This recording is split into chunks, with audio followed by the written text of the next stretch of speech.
Hello students, welcome back. आज की class में हम लोग क्लास 11th की अकाउंट्स का चैप्टर 14 करेंगे, जिसका नाम है डेप्रिसिएशन। सबसे पहले डेप्रिसिएशन होता क्या है, हमने अकाउंटिंग टर्म्स में भी किया था कि डेप्रिसिएशन मींस फॉल और reduction in the value of an asset. यानी कि डेप्रिसिएशन क्या होता है, जब एसेट की वैल्यू कम हो जाती है तो जो अमाउंट उसका एसेट का कम हुआ है उसे बोला जाता है डेप्रिसिएशन। डेप्रिसिएशन क्यों होता है? एक तो ये कि चीज पुरानी हो गई, जैसे जैसे चीज पुरानी होती है उसकी वैल्यू कम होती रहती है। दूसरा, जैसे जैसे चीज पुरानी हो जाती है उसके ऊपर वियर एंड टियर हो जाता है, उसकी परफॉर्मेंस ओरिजिनल नई मशीनरी के मुकाबले खराब हो जाती है। तीसरी, कोई नई टेक्नोलॉजी आ जाएगी जो उससे ज्यादा एफिशिएंट होगी तो पुरानी की वैल्यू ऑटोमेटिकली रिड्यूस हो जाएगी। सेम चीज होती है जब हम फोन्स की बात करते हैं, नई गाड़ियों की बात करते हैं, तो डेप्रिसिएशन उन चीजों पे भी एप्लीकेबल होती है। फिर अगर हम बात करते हैं डेप्रिसिएशन चार्ज करने के दो मेन मेथड होते हैं, आइए देखते हैं। पहला है fixed percentage on original cost, इसे हम ओरिजिनल कॉस्ट मेथड भी कहते हैं। इसी के दो नाम और हैं, फिक्स्ड इंस्टॉलमेंट मेथड और स्ट्रेट लाइन मेथड SLM। तो पॉपुलरली इसे स्ट्रेट लाइन मेथड या ओरिजिनल कॉस्ट मेथड के नाम से हम जानते हैं, या फिक्स्ड इंस्टॉलमेंट के नाम से भी जानते हैं। सेकेंड मेथड होता है जिसे हम बोलते हैं fixed percentage on diminishing balance, तो हम डिमिनिशिंग बैलेंस मेथड के नाम से इसे जानते हैं, रिटन डाउन वैल्यू मेथड के नाम से जानते हैं, या रिड्यूसिंग इंस्टॉलमेंट मेथड के नाम से भी हम इसे जानते हैं। एक छोटा क्वेश्चन भी आ जाता है इस चैप्टर का कई बार, वो भी कर देते हैं कि उसमें अमाउंट ऑफ डेप्रिसिएशन निकालने का तरीका होता है cost of an asset minus estimated realisable या फिर scrap value upon number of years of expected life. यानी कि हमने एसेट कितने का खरीदा, इसमें परचेज प्राइस और उसके ओवरहेड एक्सपेंसेस भी हम जोड़ देंगे तो कॉस्ट ऑफ एन एसेट निकल आएगा। इसके बाद हम सबट्रैक्ट क्या कर देते हैं कि जब हम उसे बेचेंगे तो वो कितने का बिकेगा, एक एस्टिमेटेड ही वैल्यू होती है, इसलिए हम एस्टिमेटेड स्क्रैप वैल्यू या रिलायजेबल वैल्यू लिख देते हैं, और number of years of expected life से डिवाइड कर देंगे कि हम क्या मानते हैं कि ये एसेट कितने साल तक चलेगा। ठीक है जी। फिर रेट ऑफ डेप्रिसिएशन का फॉर्मूला होता है amount of depreciation upon cost of an asset into 100। इसे समझने के लिए आइए हम इलस्ट्रेशन 2 को देख लेते हैं। A firm bought a machinery for ₹7,40,000 on 1 April 2018 and 60,000 rupees is spent on its installation. तो टोटल मशीनरी कितने की पड़ गई हमें, 8 लाख रुपए की पड़ गई, purchase price plus installation charges, तो 740 प्लस 60 8 लाख रुपए की हमें ये एसेट पड़ गया। इसके बाद हमें क्वेश्चन के अंदर ही दिखा हुआ है कि इसकी एस्टिमेटेड जो लाइफ है वो है 5 इयर्स और इसकी स्क्रैप वैल्यू हमें दी हुई है 40,000 रुपीज। स्क्रैप वैल्यू 40,000 है, यूजफुल लाइफ 5 इयर्स है। सबसे पहले अमाउंट ऑफ डेप्रिसिएशन का जो फॉर्मूला है उसमें हम इसकी वैल्यूज डाल देते हैं। कॉस्ट ऑफ एन एसेट की जगह 8 लाख माइनस स्क्रैप वैल्यू कितने की है 40,000, number of year of estimated useful life क्या है 5 इयर्स। 8 लाख में से 40,000 क्या 7,60,000 अपॉन 5 1,52,000, दैट इज 1,52,000। सेकंड हमें निकालना था रेट ऑफ डेप्रिसिएशन। इसे निकालने का फॉर्मूला हमें पता है amount of annual depreciation upon cost of an asset into 100। Depreciation कितनी थी 1,52,000, कॉस्ट क्या है 8 लाख, ठीक है जी, इनटू 100। इसे हमने सॉल्व करा, आ गया 19% पर एनम। क्लियर है? इसे कॉपी कीजिए, फिर हम ओरिजिनल कॉस्ट मेथड की अब प्रैक्टिस ढंग से करेंगे।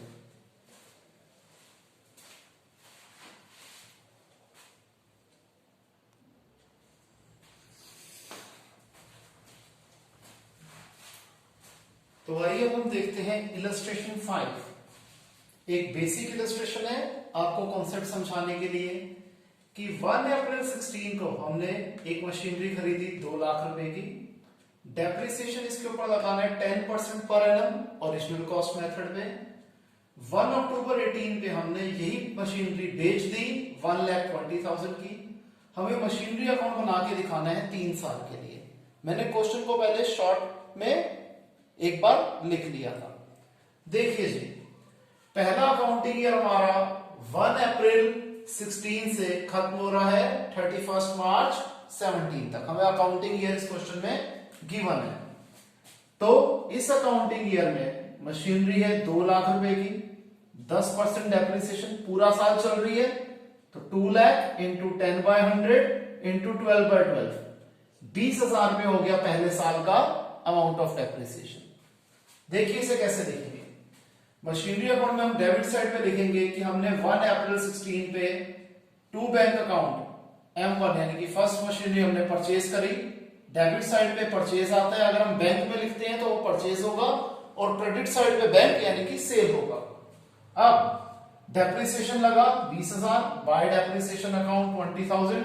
डेप्रिसिएशन हमेशा साल के एंड में चार्ज किया जाता है, और 2 लाख में से 20,000 गए, बैलेंस कैरिंग डाउन आ गया 1,80,000। यही कैरिंग डाउन अगले साल का हो जाएगा ब्रॉड डाउन। अगला अकाउंटिंग ईयर शुरू होगा 1 अप्रैल 2017 में। अगेन सेकेंड ईयर भी अमाउंट ऑफ डेप्रिसिएशन सेम रहेगा, क्योंकि ओरिजिनल कॉस्ट मेथड में सेम फिगर के ऊपर डेप्रिसिएशन लगती है। इस साल भी पूरे 12 महीने चल रही है, तो अगेन 20,000 आएगा अमाउंट ऑफ डेप्रिसिएशन। तो 20,000 हमने डेप्रिसिएशन लिख दिया। 1,80,000 में से 20,000 डेप्रिसिएशन चला गया, तो बैलेंसिंग फिगर कैरिंग डाउन की आ गई 1,60,000।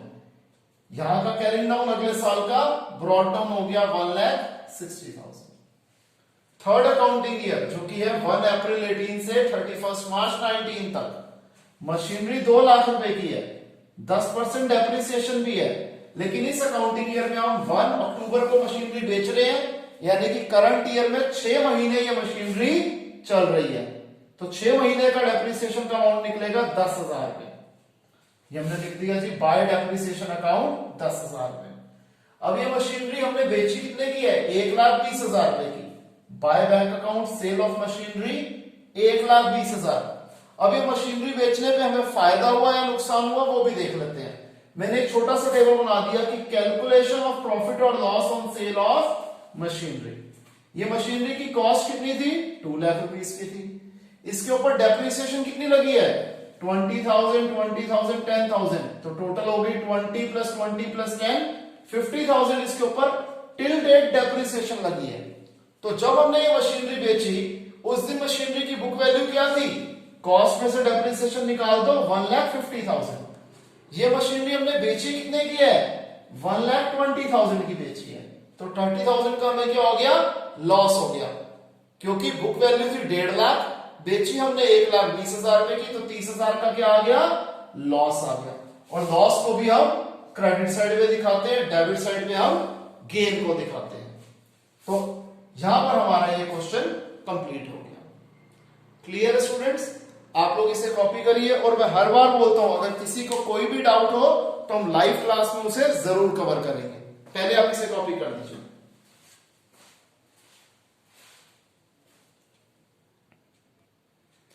तो आइए स्टूडेंट्स, आपको ये चीज भी बता दूं कि अगर हम कोई भी एसेट अकाउंट बना रहे होते हैं, तो उसमें क्या क्या आइटम्स आ सकती हैं।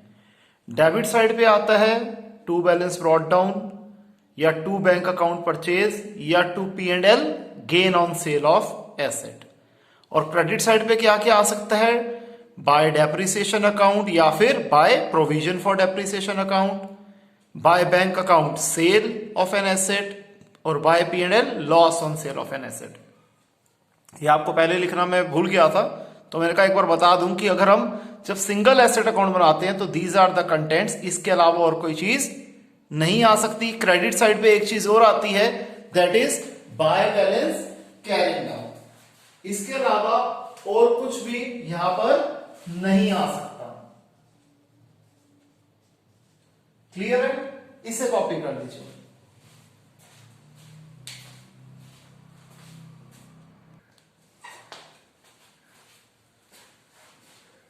तो आइए एक अगला क्वेश्चन हम करते हैं, इलस्ट्रेशन 7। 1 अगस्त 15 पे हमने पहली मशीनरी खरीदी 60,000 रुपीस की।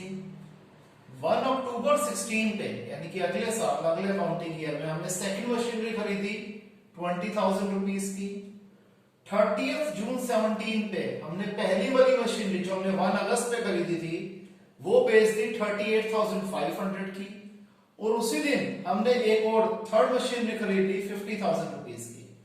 डेप्रिसिएशन लगाना है 20% per annum original cost method पे। अकाउंट्स क्लोज होते हैं हर साल 31 मार्च। हमें मशीनरी अकाउंट बना के दिखाना है 3 साल का।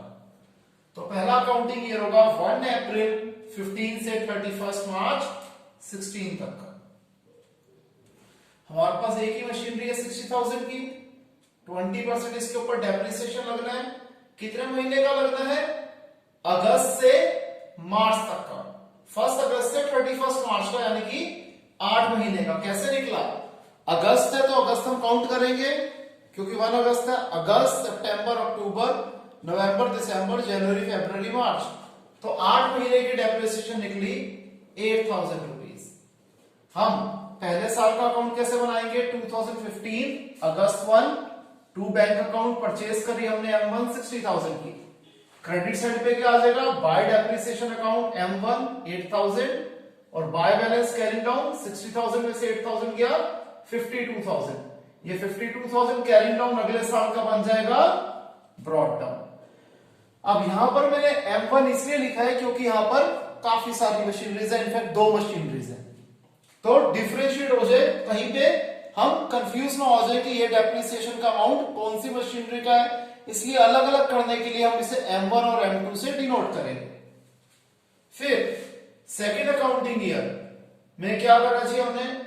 जो पहली मशीनरी है 60,000 वाली 20% डेप्रिसिएशन पूरे साल चली है मशीनरी 12,000 रुपए। M2 हमने खरीदी 1 अक्टूबर पे 20,000 रुपए की। 20,000 रुपए की 20% डेप्रिसिएशन 1 अक्टूबर से 31 मार्च, अक्टूबर, नवंबर, दिसंबर, जनवरी, फरवरी, मार्च 6 महीने का डेप्रिसिएशन निकला 2,000 रुपए। अब हम क्या करेंगे? 2017 मार्च 31 bye depreciation account first machinery का डेप्रिसिएशन अमाउंट है 12,000 और सेकंड मशीनरी का 2,000। 12 और 2 14,000। अब हम क्या करेंगे? 52,000 में से 12,000 सब्ट्रैक्ट कर दो। M1 में से M1 का डेप्रिसिएशन माइनस कर देंगे तो 52 माइनस 12 दैट इज 40,000। M2 में से M2 का डेप्रिसिएशन अमाउंट माइनस कर देंगे। 20,000 में से 2,000 गया 18,000। 40 प्लस 18 58। ठीक है जी। तो ये 72 हो गया। यही दोनों फिगर्स कैरिंग डाउन अगले साल की बन जाएगी ब्रॉड डाउन। 40,000 और 18,000 ये आ गया 58,000। अब थर्ड अकाउंटिंग ईयर में 30th जून को हमने पहली मशीनरी बेच दी 38,500 की। 30th जून को बेची तो अप्रैल, मई, जून 3 महीने की डेप्रिसिएशन लगेगी। 60,000 की मशीनरी 20% डेप्रिसिएशन 3 महीने का अमाउंट कितना आ जाएगा? 3,000 रुपए। तो ये मशीनरी के ऊपर डेप्रिसिएशन लगा 3,000 रुपए। हमने बेची है मशीनरी 38,500 की। अब देखिए साल की शुरुआत में ये मशीनरी की कॉस्ट क्या थी? वैल्यू क्या थी? 40,000 रुपए। इसके ऊपर 3,000 लगी डेप्रिसिएशन तो इसकी वैल्यू क्या रह गई? On the date of sale इसकी वैल्यू थी 37,000। हमने बेचा इसे 38,500 का। महंगा बेचा तो 1,500 रुपए का क्या आ गया? गेन। ये हमने लिख दिया 30th जून पे 2 P&L गेन ऑन सेल 1,500 रुपए। अब आ जाओ सेकंड मशीनरी। सेकंड मशीनरी 20,000 रुपए की थी, 20% डेप्रिसिएशन। इस अकाउंटिंग ईयर में पूरे 12 महीने चल रही है 4,000 आ गया amount of depreciation. Third machinery हमने 50,000 रुपए की खरीदी, 20% डेप्रिसिएशन। 30th जून पे खरीदी तो जून तो काउंट होगा नहीं, जुलाई से काउंट करेंगे 31 मार्च तक का। जुलाई, अगस्त, सितंबर, अक्टूबर, नवंबर, दिसंबर, जनवरी, फरवरी, मार्च 9 महीने का डेप्रिसिएशन निकला 7,500 रुपए। सेकंड मशीनरी का डेप्रिसिएशन अमाउंट साल के एंड में हमने निकाला 4,000 रुपए और थर्ड मशीनरी का 7,500 रुपए। अब क्या हो जाएगा? M2 में से M2 का डेप्रिसिएशन माइनस कर देंगे। 18 में से 4 माइनस किया 14। और 50,000 में से 7,500 माइनस किया 42,500, सॉरी इनका टोटल 11,500, इनका टोटल 56,500। हमारे अकाउंट टैली हो रहे हैं या कह लो हमने बैलेंसिंग फिगर निकाल दी। पहला साल खत्म, दूसरा साल खत्म, तीसरा साल खत्म। 3 साल का हमें बनाना था, चौथे साल का सिर्फ हम ब्रॉड डाउन लिख के छोड़ देते हैं। यही दोनों कैरिंग डाउन की फिगर्स अगले साल की क्या हो जाएगी, ब्रॉड डाउन फिगर्स हो जाएंगी। क्लियर है स्टूडेंट्स, इसे कॉपी कीजिए।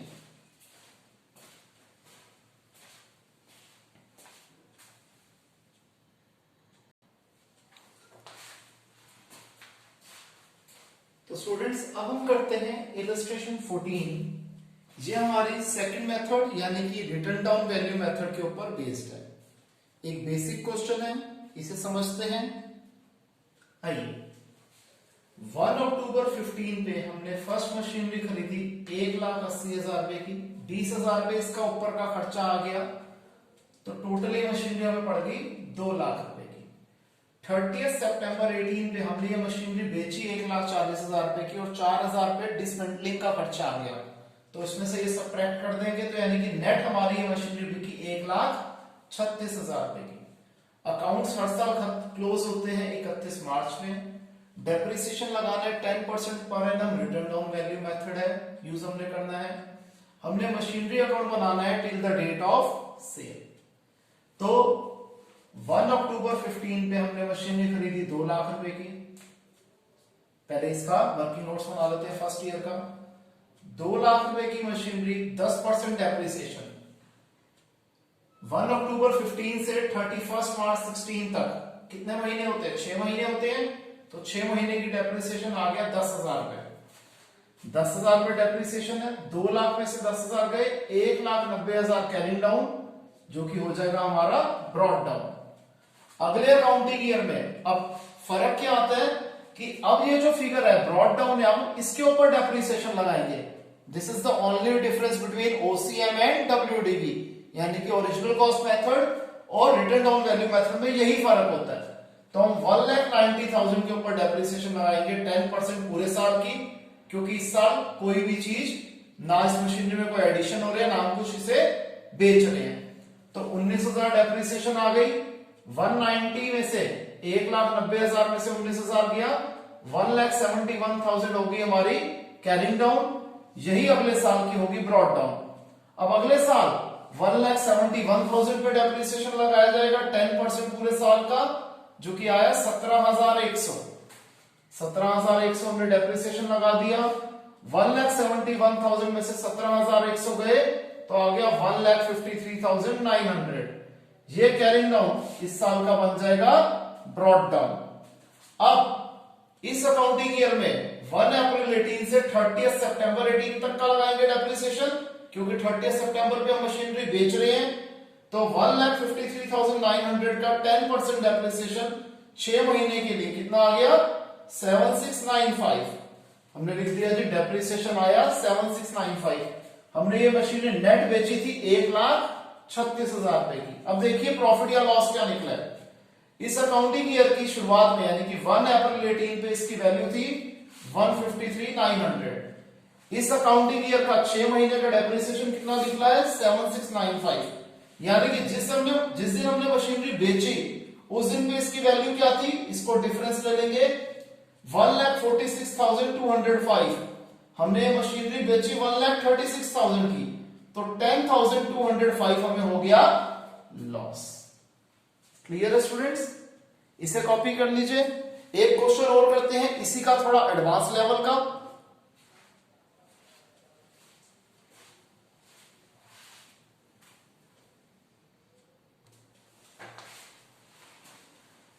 तो आइए नेक्स्ट क्वेश्चन करते हैं, जो कि हमारा इलस्ट्रेशन 16। ये भी सेकंड मेथड डब्ल्यूडीवी के ऊपर ही बेस्ड है।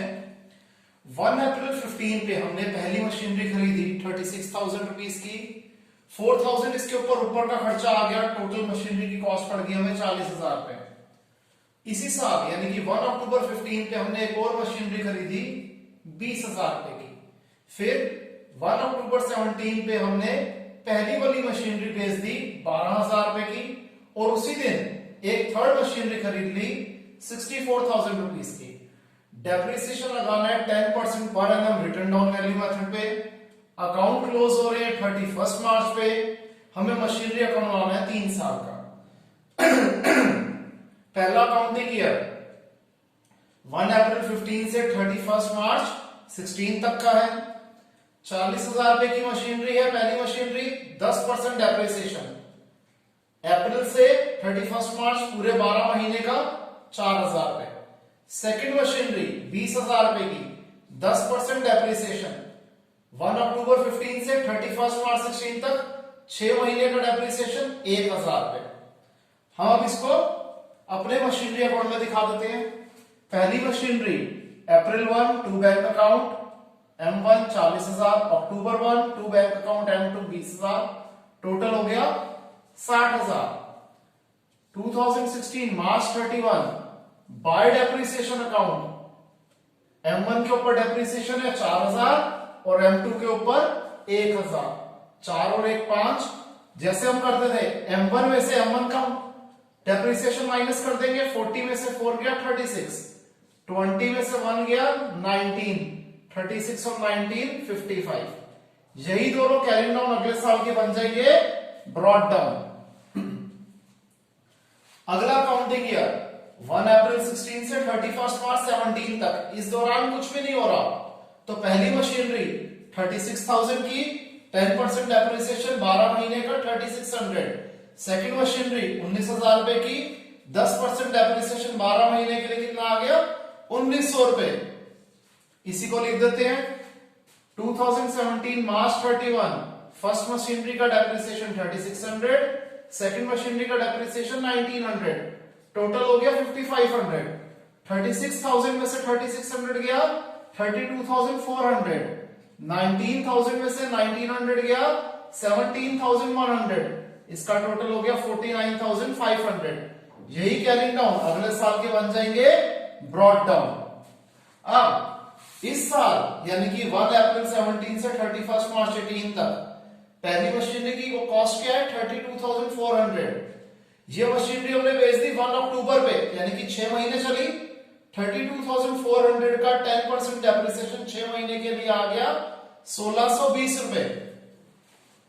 ये लिख दिया जी। ये मशीनरी हमने बेची कितने की 12,000 रुपए की।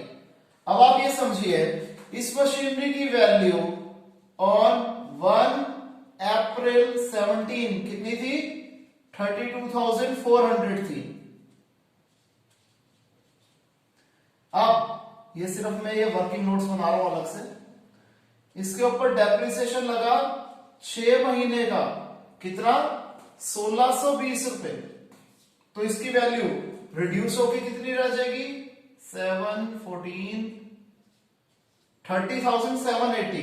ये इसकी आ गई वैल्यू ऑन अक्टूबर 1, ठीक है 1 अक्टूबर 17 पे। हम ये बेच कितने की रहे हैं 12,000 रुपए की मशीनरी बेच रहे हैं, यानी कि लॉस आ गया 18,780 रुपए का। ठीक है जी। इसे मैं इरेज कर रहा हूं ताकि जब आप कॉपी करें तो आपको कंफ्यूजन ना हो। आप पहले ये वाला हिस्सा अगर अभी कॉपी करना चाहें तो कर लीजिए, क्योंकि मैं इसे इरेज कर दूंगा ताकि आप पूरा क्वेश्चन बाद में इजीली कॉपी कर सके। तो ये कंफ्यूजन क्रिएट करेगा, पहले इसे कॉपी कर लीजिए। मैंने सबसे पहली लाइन में लिखा है वैल्यू ऑन 1 अप्रैल 17, फिर लिखा है डेप्रिसिएशन फॉर 6 मंथ्स, फिर है वैल्यू ऑन 1 अक्टूबर 17, फिर सोल्ड 12,000 रुपए का, लॉस हो गया 18,780 का। ठीक है। अब देखिए सेकंड मशीनरी 17,100 की थी, 10% डेप्रिसिएशन। ये मशीनरी पूरा साल चल रही है 1,710 रुपए। थर्ड मशीनरी क्या है जी, हमने खरीदी 64,000 की। एक सेकेंड, 64,000 की, इसके ऊपर 10% डेप्रिसिएशन 1 अक्टूबर 17 से 31 मार्च 18 तक 6 महीने इसके ऊपर डेप्रिसिएशन लगेगा। तो ये आ गया आपका 3,200 रुपीज। तो सेकंड मशीनरी के ऊपर डेप्रिसिएशन है 1710, थर्ड मशीनरी के ऊपर डेप्रिसिएशन है 3200। फिर M2 में से M2 का डेप्रिसिएशन माइनस कर दो, ये आ गया। M3 में से M3 का डेप्रिसिएशन माइनस कर दो, ये आ गया। अब स्पेस का कंस्ट्रेंट है इसलिए 3 साल का अकाउंट तो बना लिया, फोर्थ ईयर का जो ब्रॉड डाउन लिखना था वो मैं नहीं लिख पा रहा क्योंकि स्पेस का कंस्ट्रेंट है। तो यही कैरिंग डाउन हमारा 1 अप्रैल 18 पे हो जाएगा to balance brought down. Clear है स्टूडेंट्स? तो आज के लिए इतना ही। आगे के कॉन्सेप्ट्स हम नेक्स्ट क्लास में कवर करेंगे। तब तक के लिए बाय, टेक केयर।